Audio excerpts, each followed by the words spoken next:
দুর্দশা যেন পিছুই ছাড়ছে না ডক্টর মোহাম্মদ ইউনূসের। অন্তর্বর্তী সরকার গঠনের পর গেল ৯ মাস যাবৎ এই সরকারের প্রধান সাপোর্টিং ভূমিকায় আমরা যে দুটো দলকে দেখেছি, এর মধ্যে একটা হচ্ছে এনসিপি আর একটা হচ্ছে বাংলাদেশ জামাত ইসলাম।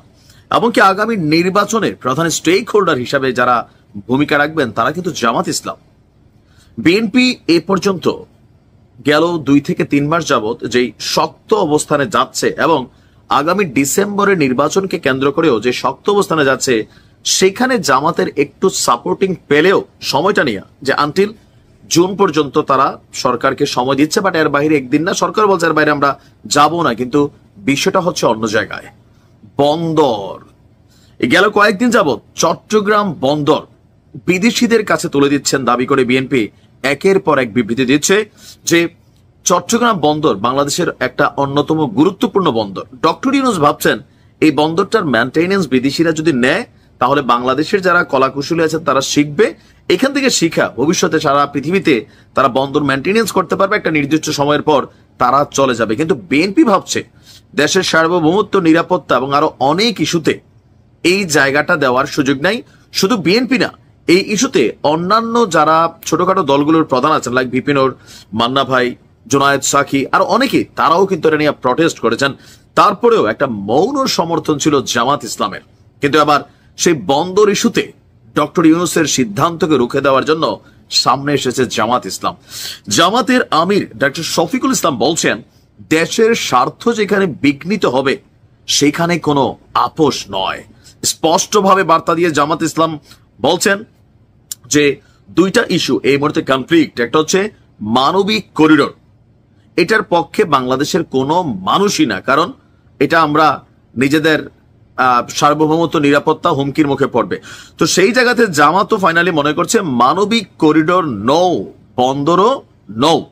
দেশের স্বার্থের বিরুদ্ধে বাংলাদেশ জামাত ইসলাম কোনো কিছুতে হ্যাঁ বলবে না। দেশের স্বার্থ যেখানে বিঘ্নিত হবে সেখানে নৌ। করিডোরের বিষয়ে স্পষ্ট বার্তা তিনি বলছেন যে যদি এটা করতে হয় তাহলে নির্বাচিত সরকারের মাধ্যমে পার্লামেন্টে বস করতে হবে। আর এখন করিডোরের বিষয়ে কোনো সিদ্ধান্ত নিতে হলে সকল রাজনৈতিক দলকে নিয়ে বসে আলোচনার মাধ্যমে এটাকে স্পষ্ট করতে হবে। তিনি বলছেন যে প্রধান উপদেষ্টা নির্বাচনের বিষয়ে বলছেন একটা নির্বাচন দিবেন, ইতিহাস সৃষ্টি করবে। আর বন্দর এবং করিডোর ইস্যু এগুলো অন্তর্বর্তী সরকারের এই বিষয়গুলোতে ফোকাস করার বদলে নির্বাচন এবং অন্যান্য সংস্কার ইস্যুগুলোতে যে সময়টা সরকার নিয়েছে সেখানেই ফোকাস করা উচিত। চট্টগ্রাম বন্দর এটার ব্যাপারে এই অন্তর্বর্তী বা ইন্টারিম গভর্নমেন্ট সিদ্ধান্ত নিতে পারে না বলেই সকল দলমত নির্বিশেষে আমরা দেখছি অবস্থানের ব্যাপারে। আবার এনসিপিও আপনার করিডোর ইস্যুতে কিন্তু তারা সরকারের বিরোধিতা করেছে, মৌন বিরোধিতা করেছে, শক্তভাবে কথা বলে নাই, তারপরে তারা বিরোধিতা করেছে। তবে বন্দরের ব্যাপারে সরকারের উপদেষ্টা প্রেস সচিব তিনি বলছেন যে বিদেশিদেরকে বন্দর দেওয়া হবে না, শুধুমাত্র সংস্কার, বন্দরের সংস্কার করার জন্য। এখন এই সংস্কার আসলে কি হবে, সেখানে কি কি করা হতে পারে, কোন দেশ এটার মেইনটেনেন্সে যাবে, ইভেন তারা কতটুকু সাপোর্টিং করবে, কত বছরের জন্য যাবে। এখন একটা নির্বাচিত সরকার আসার পরপরই দেখা গেছে যে বন্দর খুবই গুরুত্বপূর্ণ একটা জায়গা, এটা সরকার আওতার বাহিরে চলে যাবে যখন চুক্তিটা এই অন্তর্বর্তী সরকার করে ফেলবে। এরকম নানান বিষয় নিয়ে যে কনফ্লিক্ট ছিল, অবশেষে ডক্টর মোহাম্মদ ইউনূসের যে ইচ্ছাটা ছিল সেই ইচ্ছাটা এখানে বাধাগ্রস্ত হয়ে গেল। ফাইনাল প্যারেকটা ঠকে দিল জামাত ইসলাম।